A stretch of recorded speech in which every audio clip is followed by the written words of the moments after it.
Cerita kali ini tentang seorang perempuan bernama Miskia yang tinggal di Dusun Kekeri Timur, Desa Kekeri, Kecamatan Gunung Sari, Lombok Barat.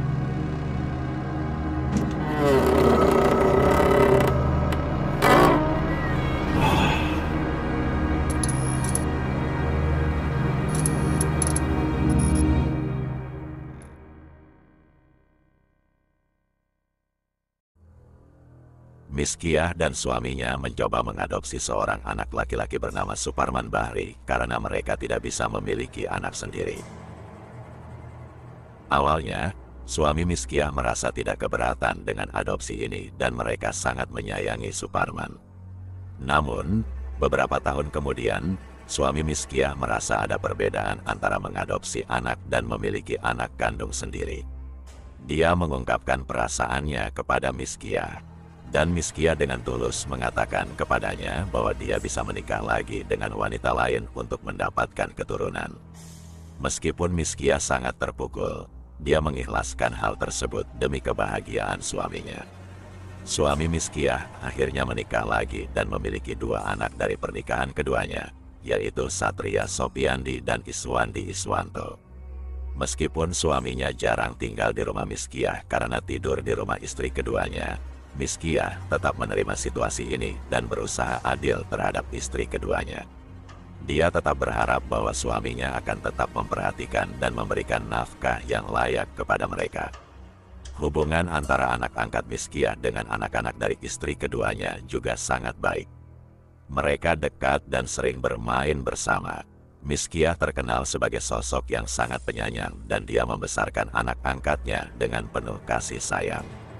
Miskia juga memiliki toko sembako, tetapi toko tersebut hancur akibat gempa bumi yang melanda Lombok pada Maret tahun 2019. Gempa tersebut menyebabkan kesulitan ekonomi bagi keluarga Miskia, dan pemulihan wilayah membutuhkan waktu yang lama. Meskipun keadaan ekonomi Miskia menjadi tidak stabil setelah gempa bumi, mereka beruntung menerima bantuan sosial sebesar 50 juta rupiah dari pemerintah.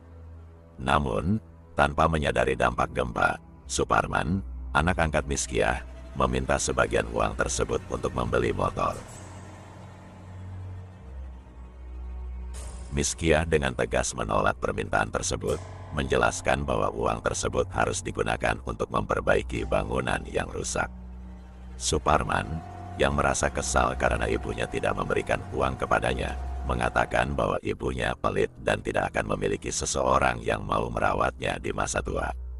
Miskia merasa marah mendengar perkataan tersebut dan menegaskan bahwa dia selalu berusaha memenuhi keinginan anak-anaknya. Namun, Suparman tetap tidak puas dan pergi dengan kecewa. Keesokan harinya, Suparman masih merasa marah dan ingin memiliki motor. Pikiran jahat muncul dalam pikirannya. Dia berpikir untuk merampok dan bahkan membunuh ibunya agar bisa mendapatkan uang tersebut. Namun, dia menyadari bahwa dia tidak dapat melakukannya sendiri. Akhirnya, dia menghubungi kedua saudara tirinya, Iswandi dan Satria, untuk melibatkan mereka dalam rencananya.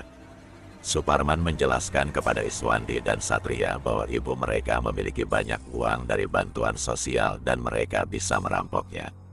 Meskipun terkejut, Iswandi dan Satria sebenarnya memiliki rasa kesal terhadap Miskia karena sikapnya yang selalu meminta uang lebih banyak dari ayah mereka.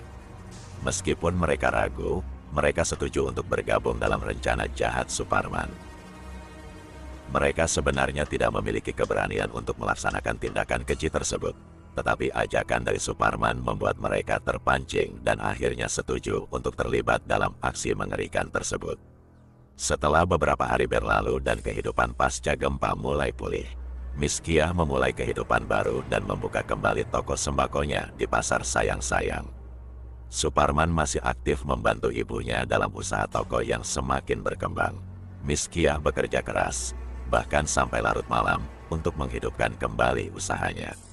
Setiap malam setelah pulang dari pasar, Miskia merasa sangat lelah dan langsung tidur. Namun, pada malam tanggal 2 Mei tahun 2019 sekitar pukul 22.30, ketika Miskia sedang tertidur pulas, Suparman menelepon Satria dan mengajaknya untuk bertemu dan merencanakan aksi jahat tersebut. Satria dan Iswandi segera menuju ke rumah Miskia setelah berkomunikasi dengan Suparman. Mereka bertemu di sebuah kebun dekat rumah Miskia. Suparman memerintahkan Iswandi untuk tetap tinggal di kebun sementara dia dan Satria pergi mengintai rumah Miskia yang terletak agak terpencil. Mereka melihat dari jendela TV bahwa cahaya masih menyala di dalam rumah, menandakan bahwa Miskia mungkin belum tidur. Mereka menunggu momen yang tepat sambil ngobrol. Tidak terasa sudah pukul 2 pagi dini hari. Suparman memeriksa situasi di rumahnya dan memastikan bahwa ibunya sudah tidur. Setelah memastikan semuanya aman, Suparman mengajak Satria masuk ke dalam rumah, sementara Iswandi tetap menjaga gerbang.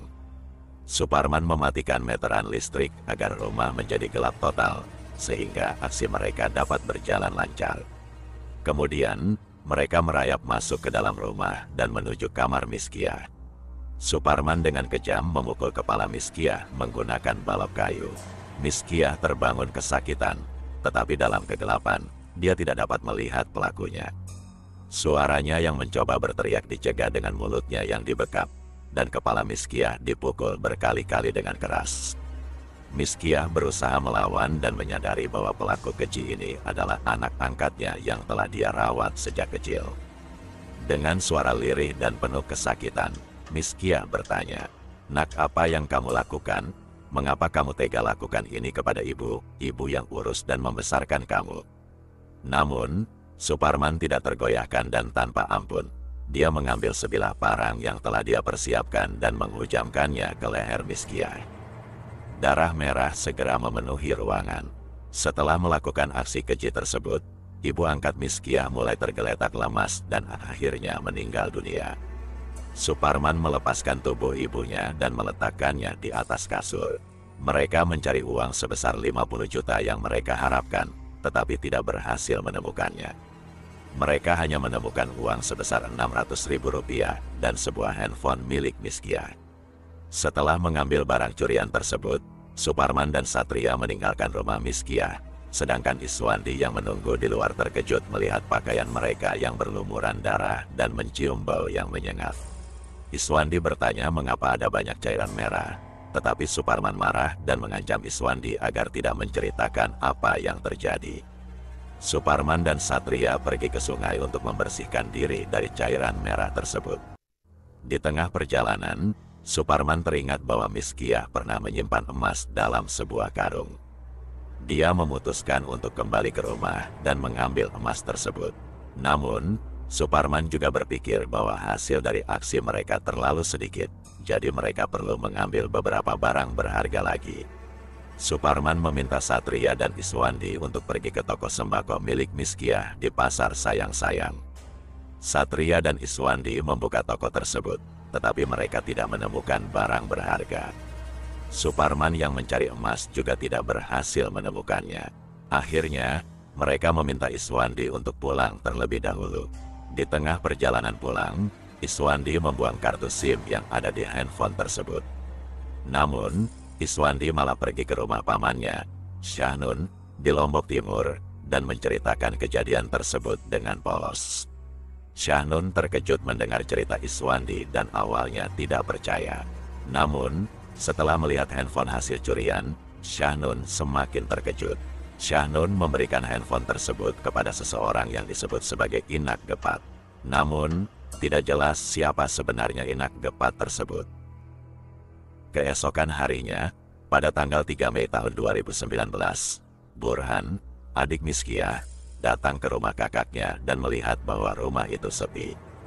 Dia mencoba memasuki rumah dan memanggil Miskia, tetapi tidak mendapatkan jawaban.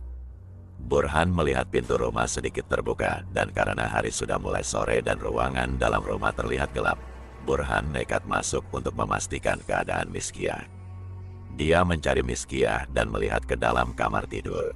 Dia terkejut melihat kakaknya tergeletak di atas kasur dengan darah yang mengering. Burhan berteriak histeris dan segera keluar rumah untuk meminta tolong dari tetangga. Warga sekitar segera keluar dan mencari tahu apa yang terjadi. Salah satu warga melaporkan kejadian tersebut kepada polisi. Setelah menerima laporan, polisi segera mendatangi tempat kejadian perkara, TKP. Warga dan kerabat Mizkiah, termasuk Suparman, anak angkat Mizkiah, sudah berkumpul di lokasi. Suparman berpura-pura terkejut dan bersedih atas kematian ibunya. Namun, polisi menemukan barang bukti berupa balok kayu dan parang yang berlumuran darah, serta cairan merah lainnya di TKP. Polisi dapat memastikan bahwa Mizkiah dieksekusi. Polisi mulai meminta keterangan dari saksi-saksi yang ada di sana. Burhan, adik Mizkiah, mengatakan bahwa Suparman adalah anak angkat Mizkiah yang dekat dengannya dan sering membantu Mizkiah di toko sembako. Polisi kemudian mendatangi Suparman dan menanyainya tentang kejadian tersebut. Suparman mengakui bahwa dia terakhir kali berada di rumah Mizkiah dan membantu ibunya membungkus gula dagangan pada Kamis malam sebelum kejadian. Polisi percaya pada keterangan Suparman yang terlihat jujur dan meyakinkan. Interogasi terhadap Suparman tidak dilanjutkan. Namun, polisi mendapatkan informasi bahwa handphone milik Mizkiah telah hilang. Polisi meminta Suparman untuk mencoba menelepon nomor handphone tersebut. Namun, handphone tersebut sudah tidak aktif karena nomornya telah dicopot dan dibuang oleh Iswandi. Polisi melanjutkan pencarian dan saat itu mendapatkan informasi bahwa handphone Mizkiah muncul dengan nomor yang berbeda. Mereka melacak lokasi handphone tersebut dan menemukannya di Desa Gelanggang, Kecamatan Sakra, Lombok Timur. Polisi langsung menuju ke lokasi dan menemukan handphone tersebut di tangan seorang wanita yang akrab dipanggil Ibu Gepat. Setelah diinterogasi oleh polisi, Ibu Gepat mengaku bahwa dia adalah pemilik handphone tersebut dan mendapatkannya dari Syahnun. Polisi mendatangi Syahnun dan menanyainya tentang asal-usul handphone tersebut. Syahnun dengan jelas mengakui bahwa dia yang memberikan handphone tersebut kepada Ibu Gepat. Namun, Iswandi, keponakan Syahnun, mencegah penangkapan Syahnun dan mengaku bahwa dia yang memberikan handphone tersebut kepada pamannya. Polisi segera menangkap Iswandi. Sementara itu, polisi juga mengetahui bahwa Satria dan Suparman terlibat dalam kasus ini berdasarkan keterangan dari Iswandi. Ketiganya dibawa ke kantor polisi dan diinterogasi. Mereka mengakui perbuatan mereka dan mengatakan bahwa mereka melakukan hal tersebut untuk menguasai harta Mizkiah. Mereka divonis sesuai dengan hukum yang berlaku. Iswandi divonis 3 tahun penjara, Satria divonis 15 tahun penjara, dan Suparman divonis hukuman seumur hidup atau paling lama 20 tahun penjara. Jenazah Mizkiah dimakamkan dengan layak di sekitar tempat tinggalnya. Suami Mizkiah sangat menyesali kejadian ini. Tidak menyangka bahwa istri pertamanya harus meninggal di tangan anak angkat dan anak kandung mereka sendiri. Atas kejadian ini, dia sangat menyesali semua yang sudah terjadi kepada Mizkiah. Namun apa boleh buat, Mizkiah sudah pergi untuk selama-lamanya. Semoga cerita ini memberikan inspirasi dan pelajaran berharga bagi kita semua. Jangan lupa untuk selalu membangun kehidupan yang jujur, penuh kasih, dan bertanggung jawab. Terima kasih sudah menonton video ini. Jangan lupa untuk like, share, dan subscribe channel ini agar tidak ketinggalan video menarik lainnya. Sampai jumpa di video berikutnya.